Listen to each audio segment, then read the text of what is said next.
Welcome to This Week in Bobcat Athletics. I'm Vice President of Athletics Craig McPhail. We've got a great show for you today, and a lot of great things happened last week. You're going to talk to Coach King and Coach Twong, but let me tell you from my desk, we got to see a men's lacrosse team play the number 17 team in the country very close. It's 11-9 with 13 minutes left. I was impressed by that. Coach King's team in women's lacrosse played Wingate real well. Men's volleyball got a win this weekend, their first of the season. But I want to share with you just the experience that I saw with our student athletes working with the Yellow Mountain people from Newland. They are a severely handicapped group. They're adults and they have some children, and we played bocce night with them as part of a Special Olympics tune-up, and it was just fun. Watching our men's soccer team, women's soccer team, men's basketball team get engaged and get involved with those people it's rewarding for me, and I think that's important. And I'm really glad to be a part of this and lead our coaches and our student athletes into more engaging activities with regards to our community. So stay tuned for This Week in Bobcat Athletics.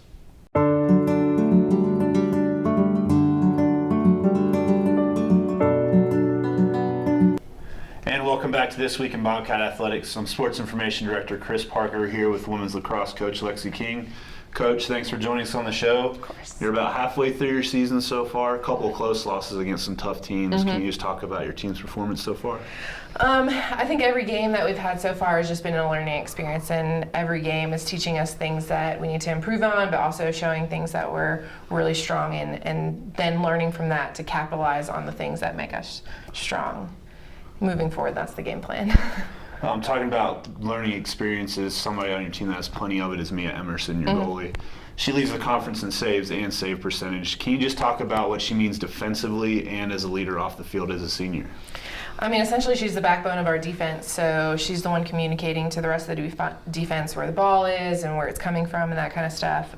So she's a huge player on the field, but off the field, she's one of our captains, so she's a strong leader in that aspect, but then also she's just a genuinely good person to be around, and all the younger girls are definitely learning from her leadership off the field and what they can do with that. Speaking of one of your younger players, Peyton LeCompte last year came in with a bang, scored, I believe, around 45 goals. This year she's on pace to do it again. She's 7th in the conference in goals scored. Can you just talk about her play and what's been most impressive about her? Coming in, I had heard about Peyton's style of play and how she is like a game changer, so I was really encouraged at what she could bring to our team this year. And like you said, she's on track, she's doing well. She's the kind of kid that when we need a goal, she makes moves to make a goal. So, she's huge in our offense. And speaking of offensive players, one player that's kind of snuck up and took everybody by surprise is freshman Constance Madden. She scored 3 goals against a very good Wingate team, scored a goal in 5 straight games. Can you just talk about how she's developed throughout the year and just kind of how she's plugged into your offense? She's really just coming into her own. I knew when I recruited her that she was a good player and that she would bring really great skills, but she just needed to find her place in our offense, and she definitely has. And she's just like Peyton, like when we need a goal, she's making moves to do it. She's got a really, really strong shot, and that's what helps make our offense versatile, is where Peyton's more of a finesse shooter. We use Connie for more of our high-speed shots. So. And speaking of taking shots, you and your team are going to be taking plenty in April. You guys have 7 games in 3 weeks. Can you just talk about how you're preparing mentally and just how you're going to take that approach and put it on your girls to be ready for such a hard April? Well, we came into the season obviously low on numbers, but knowing that it was going to be a long haul of a season, and we kind of got a glimpse of it in March as far as some quick back-to-back games, and so I think that really prepared us for April as far as what we need for recovery time and to be prepared. And we do that by taking just one day at a time, one practice at a time, and one game at a time. So our only focus right now is our game on Thursday against Converse, and then we'll look at other games after that. So. All right, Coach. Well, thanks for dropping in with us. Thank you. And as you heard her say, the Bobcats will be in action Thursday against Converse in the Conference Carolinas Tilt here at Tate Field at 4 p.m. So please come out and support the women's lacrosse team in this big matchup. And we'll be back shortly with more on This Week in Bobcat Athletics.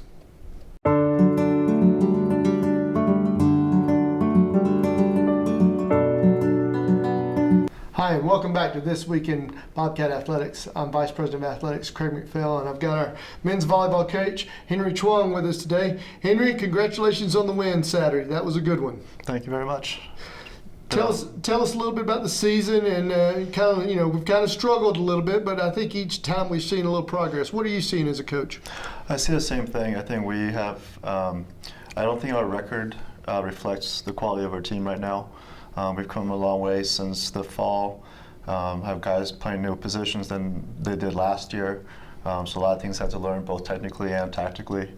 I think we've been able to compete well with the top teams. Just haven't been able to put the whole puzzle together yet. And it was nice to get a win to kind of, gain some confidence there as we go into the last big parts of our conference matches. Right. For folks who may not have seen men's volleyball live, what are they missing? The people from Banner Elk and Avery County, what are they missing by not coming to a Lees McRae men's volleyball game? What are they going to see when they watch your team play?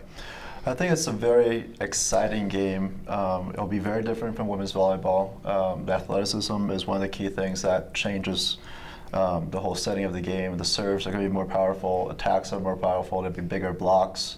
A lot of more of the spectacular plays will be made in the men's side. Right. As you've watched the involvement of your team in such a short time, tell us the bright spots that you've seen with regards to you guys.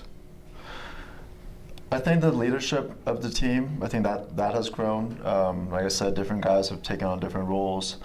A lot of them played small roles in the team last year because it was centered around one big man last year, and this year they have to step up and be more, at least offensively, be more part of the team. I think the way they've been able to step up and maintain a quality of play has been a big plus for the season so far. Good. And finally, tell us a little bit about recruiting. How's it going for you? Recruiting is going well. Been all over the country. Went to California, went to Chicago, talking to kids from all over the country, down in Florida. I have a recruit from Oregon right now, so kind of looking everywhere. Well, folks, I certainly hope you get a chance to come watch Lees McRae men's volleyball. It is, as Henry said, an action-packed, explosive sport. A lot of fun, a lot of intensity going on out there. Would be good for you to kind of come watch Coach Chuang's team and be a part of it. So stay tuned for more of This Week in Bobcat Athletics.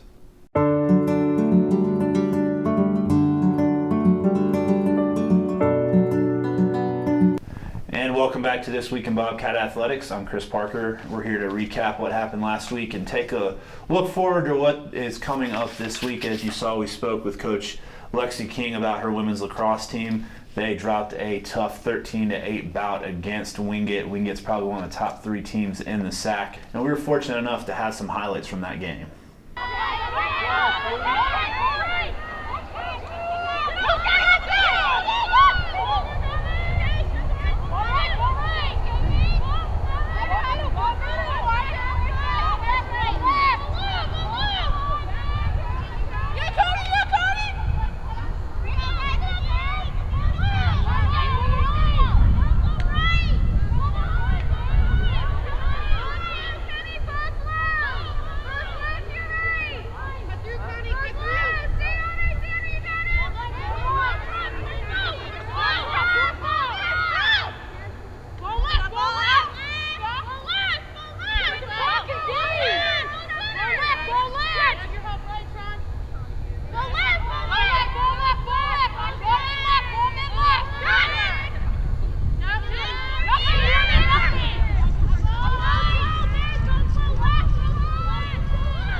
of time off, and as you saw, they're going to host this Thursday at 4 p.m. against Converse here at Tate Field. So we ask that you please come out and support your Bobcats.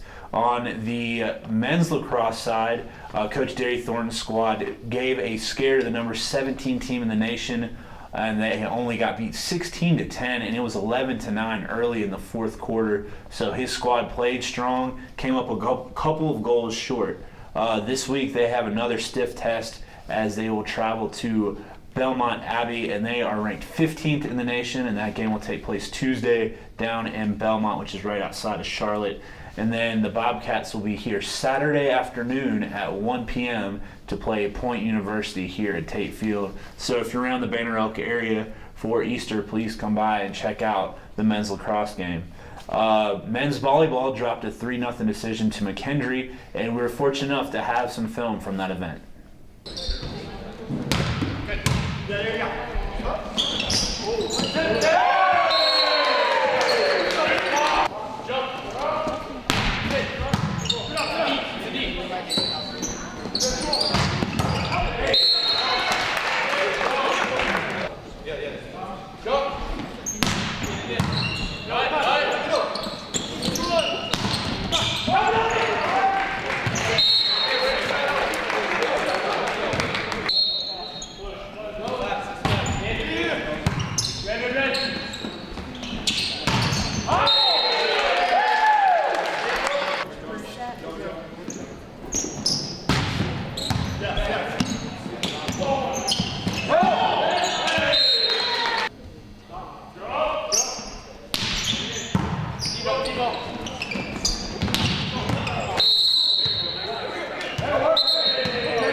And Coach Henry Schwong's team picked up their first win of the year with a 3-1 win against Bluefield College. Mark Shaka and John Sobel controlled the offense, and Drew Blecker dished out 40 assists. And they will have a tough match against Erskine, who is atop the conference right now, and that match will take place on Tuesday.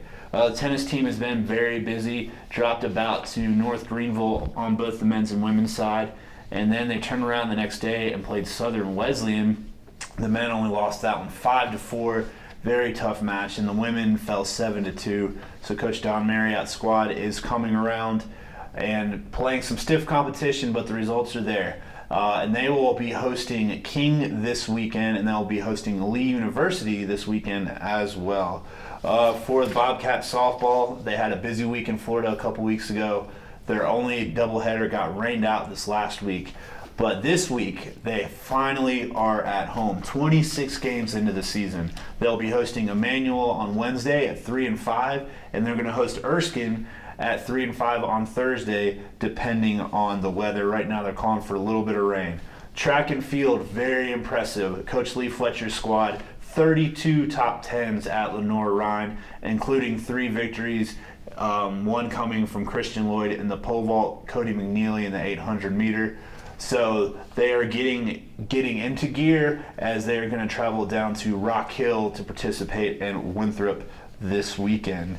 That is all that we have for this week coming up and the week that was. We'll be back with Coach McPhail as he wraps up another episode of This Week in Bobcat Athletics.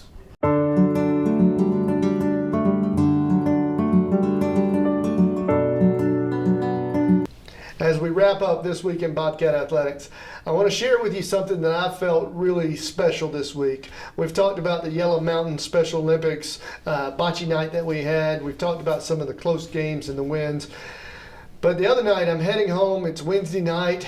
It's been a long day. I got a text message from our softball coach wanting to know if I wanted to participate in the practice. I come down there. There were 10 coaches and administrators down there, and we took on the softball team. And I got to tell you, trying to hit a softball pitched at 60 miles an hour underhanded is not as easy as most males think. It was fun to watch our sports information director, our women's soccer coach, our women's lacrosse coach, assistant soccer coaches take part in this event. I know the women on the softball team really enjoyed it. I'm sure they got some laughs at my expense and others. But I want to share this with you for the simple purpose of showing you the type of leadership that we have in our athletic department. These are coaches who don't work in silos. They're coming out, they're being supportive and engaging with regards to other teams and other coaches. And I think that goes a long ways to the mentoring process, but also just who we are, how we recruit, how we manage our personnel. And I want you to know this because I think it's important as we become active community partners. As you see us at the grocery stores or the gas stations, or you come to our games, I want you to know that we have got a great group of people who are making a wonderful impact on these young people. And I hope you get to see it yourself, up close and personal. So for now, that's all of This Week in Bobcat Athletics. Stay tuned for more next week.